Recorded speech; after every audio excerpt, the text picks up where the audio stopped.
ቤተሰብ የምር አብርሃም ማለት ነው ፍቅር ውስጥ ገብቷል። ከፍቅር ፍቅር ይዟል። አሁን አብርሃምን 2 ቀን ላይ ነው ፍቅር የሚይዘው። ሲጀመር ዱቅ አርግቶታል። አብርሃም በቃ ተቀልብሶታል ትላላችሁ በፍቅር ማለት ነው። የምር እንዴ ምንድን ነው አይኑን እንደዚህ አርግቶ ምታው እንዴ? ምን ፍቅር በ2 ቀን ነው እንዳትን ሚይዝ በሁለት ቀን ነው እንደሚይዝክ? ምን አይነት የሻርሙጣ ነው ወላይ ሲያስጠላ። ምንድን ነው አንተ በየቀኑ ነው እንደ ፍቅር ሚይዝክ አብርሃም? ደግሞ ይታየኛል ውበት ይሻላል። ጭራሽ ይታያታል አይደል? ይታይካል አይደል ውበቷ? ገና ያልጨረሰኑ ነገር አለ። እንገናኛለን እንጨርሳለን ነገሩን እያለች ነው ፍቅር።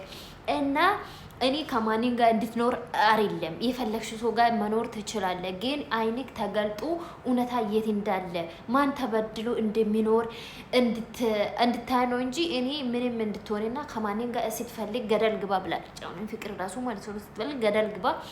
እኔ ከማንም ጋር ሁን ብዬ አይደለም እንደዚህ ያረኩ። አይንክ ተገልጦ እኔ ደግሞ እኔ ያሳለፍኩት ነገር ሩቲ እንድታሳልፍ አልፈልግም። እኔ ብዙ ተበድያለሁ፣ ብዙ ነገር ደርሻለሁ፣ ብዙ ነገር ሆኛለሁ እና እኔ የደረስኩት ነገር ላይ እኔ ያለፍኩት ነገር ሩታ እንድታልፍ ስለማልፈልግ ነው ይህንን ነገር ያደረኩት። ብዙ ቻሌንጅ አለ አንተ እንደዚህ ሲታረጋት ብላ የምር እኔ ፍቅርን አልነኳል።